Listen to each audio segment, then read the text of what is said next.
Hi, and welcome to Joline Knits a Lot. This is my show about knitting and crafting and all the things I get up to here in Edmonton. How are you? This might be a quick one. I have lots of things to show you, but I also have lots of things to do because I'm heading out to Knit City in Vancouver for this weekend. So as you're watching this, I will probably be in Vancouver enjoying Knit City. So let's get through some things. Last episode, I announced a giveaway to celebrate 50 episodes and 2 years of podcasting. I'll be announcing the winner of that giveaway on the next episode. So in 2 weeks' time, probably the first episode in October. So you still have time to go and enter that giveaway if you haven't already. Watch the previous episode for details. I wanted to let you know that I was at the Prairie Fiber Festival last weekend, and it was amazing. It was such a great little event. I showed up around 11 when the doors were just opening for the market, and there was a big lineup. Everyone was super excited to get in there and to see all the things, all the yarn, and I do have a bit of a haul which I'll be sharing with you. And if you're interested in seeing some of the video from that marketplace, you can watch that at the very end of this episode. I was fortunate to teach a class in Afterthought Heels where we all took a sock tube and turned it into a sock.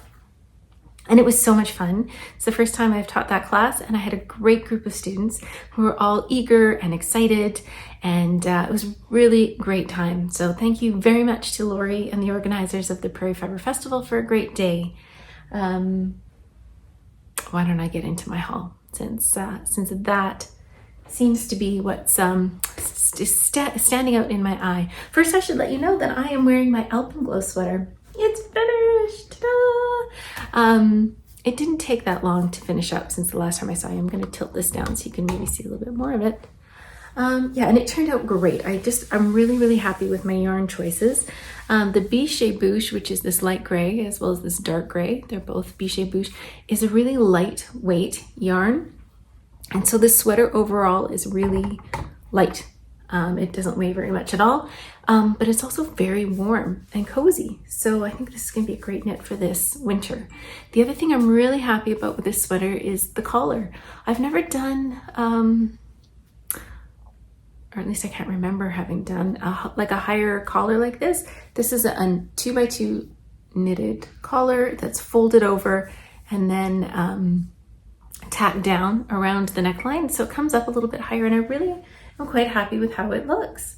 I wasn't sure about it, but I'm really happy with it. I'm glad I went with the original version. This is my Alpenglow. Ta-da! If you see me wearing it at Knit City or anywhere, please come say hi.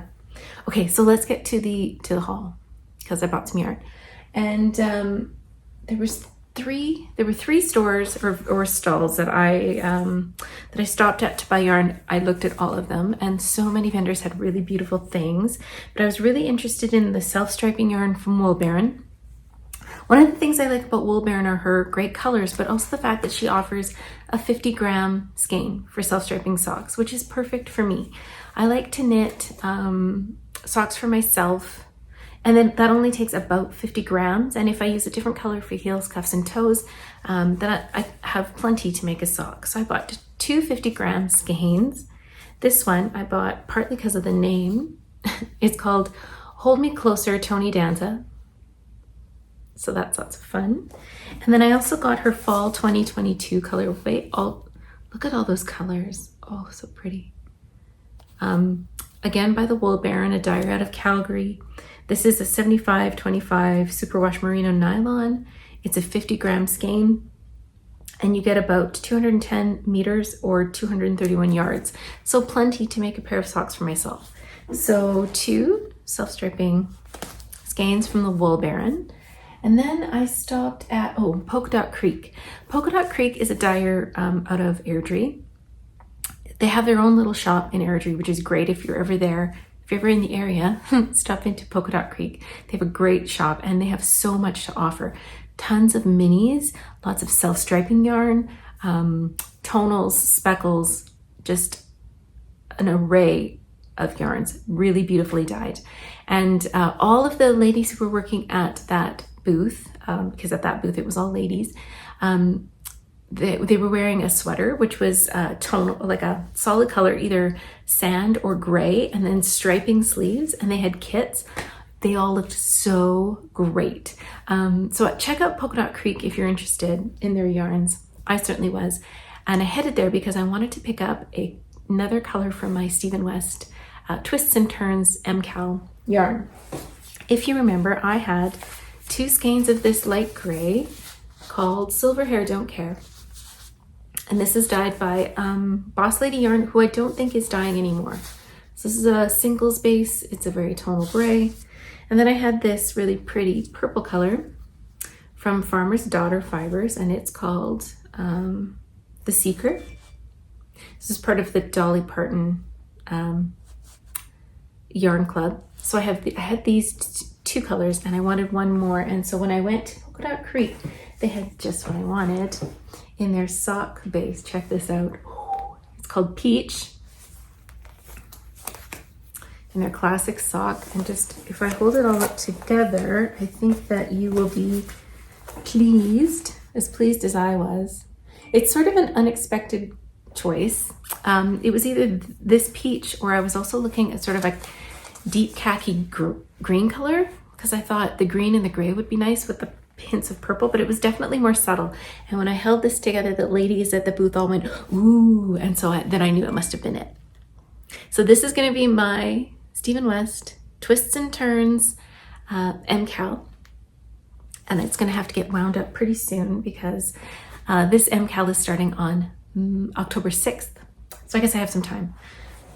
And then also at Polka Dot Creek, I picked up another skein of this beautiful red color. This is called Strawberry. I was just looking for a red, sort of a fun, cheery red to go with some of my Christmas colorways and also some of my some other colorways so that I could knit some Cider House socks. I'm going to put the pattern right here. This is a pattern that came up recently by Summerlee, and I just think it's a great pattern, and I'm looking forward to knitting some of those socks as well when I have time and some needles cleared. And then the last thing that I picked up at the Prairie Fiber Festival was sort of a last minute decision, and I had walked by Rose Hill Yarns. I managed to get by without buying anything, and then I came back and I was like, oh. She also had 50-gram sock skeins, which I just think is really great for someone like me who doesn't have big feet. I like the bigger skeins for things like shawls or contrast colors or sweaters or socks for people with bigger feet, but I don't have bigger feet, and I like to have the option of buying less yarn for people that I knit for who also have smaller feet, and then I just have less waste. So she had some sock kits, and these were on sale. They were 2 for $40, which I thought was a pretty good price. And they come with a little contrast mini. The mini is 20 grams, 92 yards, and the 50 gram skein is 231 yards again. And she had some really pretty colors. So this one is called Seashells by the Seashore. Really pretty. And I don't buy a lot of variegated yarn because it often isn't sort of my go-to, but I thought these were really pretty. And then I got this one, which is called Canoe for Two. And it very much reminds me of canoeing in the fall. So I have two more little sock kits to add to my stash. And that is everything that I got at the Prairie Fiber Festival. It was a great festival, and if you're around in the fall next year, I encourage you to check it out. It's a really lovely little festival. Everyone's so excited and happy to be there. And the vendors are all lovely. They had a great variety of things to offer, and so I would encourage you to show up. And maybe I might even be teaching again. Who knows? You never know. Besides my Alpenglow sweater, I have a couple of other little things that I finished.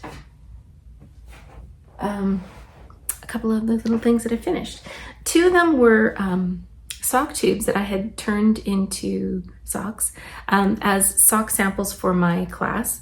I just like to have some on hand at different stages so that I could move through the different steps of making an afterthought heel quickly and then have time to help the students in the class. So this is some coloring book yarns. I think it's called Autumn Mint, that I had cranked up and was just sitting around waiting to be turned into socks. So I used some West Yorkshire spinners for heels, cuffs, and toes, and I just did some very plain toes on these. I had cranked a big long tube for these socks, and so I had started them at different spots, and so they sort of are fraternal twins, but really cute. And then I had another sock tube. This one I think was Scrumptious Pearls yarn in Tequila Makes Her Socks Come Off, I think is the name of the colorway. And I used some John Arbon Exmoor sock for the heels, or for the toes and the cuffs, and then I used a different color for the heels because I was interested in using up little odds and ends of socks. So these are some shorty socks, pretty cute, pretty bright. So that's another pair of sock tubes that I turned into socks. And I finally finished my daughter's crew socks. These have been on the needles for a little while. I was trying to approximate some of the crew socks that she really likes to wear and put in a little bit of an arch support. So I did 4 inches of 2x2 rib. I stuck in a contrast heel, which is just a garter, or sorry, not a garter, a heel flapping gusset. And then partway through the heel, I added this little slip stitch section that allows for some arch support, and then a contrast toe. She told me that a couple things for the next time I make these socks. She asked if the ribbing could be a little bit longer, which is not a problem. And then she asked if the arch support section could be moved closer to her heel, so just this way a little bit, which again is not a problem. I would just start it right after the gusset decreases. So these are finally off the needles, and 3 pairs of socks finished in a couple weeks is not too bad. Although one of those pairs of socks has been on my needles for over a month, which is a long time. And 2 of them were sock tubes cranked on a machine, but still happy with my progress. So now I just have little things on the needles as I'm waiting for some knit-alongs to start in October, and I'll show you just the little bits that I have. I started a stripy sock because I'm going to Knit City and I wanted something really plain to knit with. So I went to my stash and I grabbed again 50 gram skein, this time from Tiny Human Knits, who dyes up some really beautiful yarn. And this is Scrappy Socks in the Woods. So I've just started. I used a contrast color for the cuff, and I've got a ball. This is about 25 grams. And then I have another ball of about 25 grams. And I just wanted some stockinette socks to be able to knit when I'm at lectures, or if I'm standing in line waiting, or if I'm at coffee or whatever with friends. So that will come in handy. I also started, sorry about that. I also started a crew sock for my other daughter. When you have 2 daughters, you end up making things twice. So I started a crew sock for her. This time I did do the 5 inches of ribbing, and I did a contrast color heel, and that's all I've got up to. I've just picked up to start knitting the foot. So that is in a good spot for me to be knitting on for the plane ride or a taxi ride. I like to have little things to knit on while I'm traveling. It just is a little bit easier to pack and manage. And then the final thing that I have started in the last couple days really is a Sophie scarf. Now this is a pattern by Petite Knits. She is a designer out of, I'm not sure. I'm going to put it up right here where she's from. She's really, really beautiful designs. They're very simple and classic.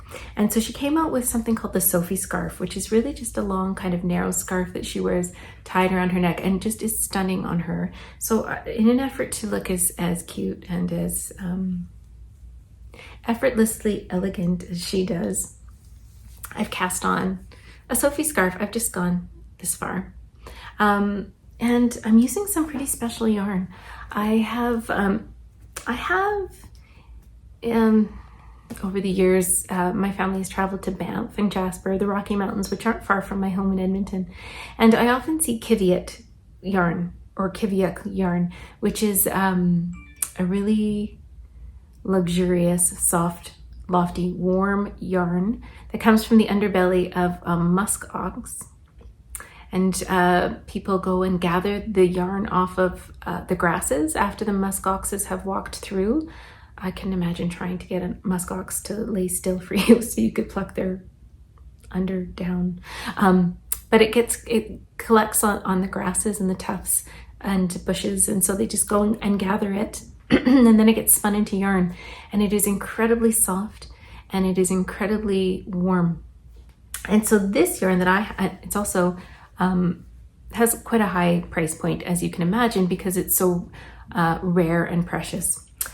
This yarn that I have, I divided into 2 little cakes so that I could use it held double. It is 15% Kiviat, 80% extra fine merino, and 5% silk. So it's got a beautiful sheen, you can see probably from the silk, and it's soft like butter.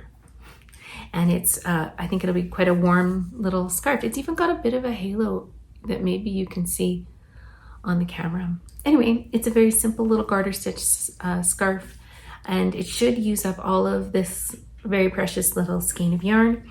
I do have another small ball of Kiviat that I'm going to try and make one of these out of, and I think it's just a great little project for using up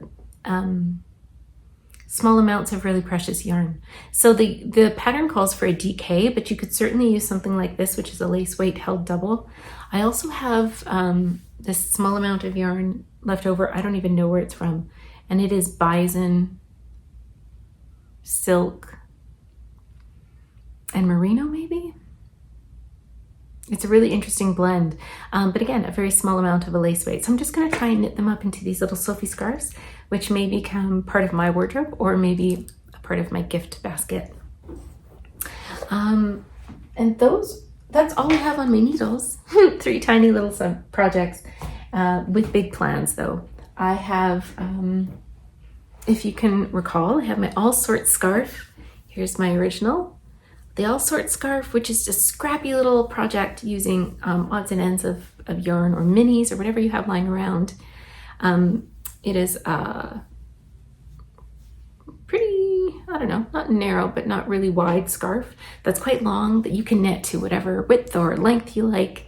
And we're going to be starting a knit along starting October 1st and knitting very casually and relaxed all the way through to December 1st. So if you'd like to join us, the All Sorts scarf is available on Ravelry right now. There is a promotion code PFF20, which gives you 20% off of this pattern. And we'll be knitting starting October 1st. So go grab your pattern and grab some yarn and get ready to knit along very casually. And before you know it, you'll have a cozy new scarf for this winter. So thanks for joining me. I am super excited about Knit City. I'm really excited about starting a little knit along with you guys to knit the All Sorts scarf, and I'm excited about the challenges of Stephen West Knit Along starting October 6th. Thanks so much for joining me. Stick around for a little bit of footage from the Prairie Fiber Festival if you're interested at the end of this episode. And in 2 weeks, I'll be announcing the winner of my 50th episode / 2-year anniversary giveaway. Thanks so much for joining me again. I look forward to seeing you soon. I hope in the next couple of weeks you could have time to go through your stash and find all your minis. I hope you get to do some things that fill you up, like go for a walk in the crunchy leaves, or if you're in the southern hemisphere, admire the green leaves that are just popping up on your trees. I hope that you have time to fill yourself up. I know in the next couple of weeks I plan on knitting a lot. I'll see you soon. Bye.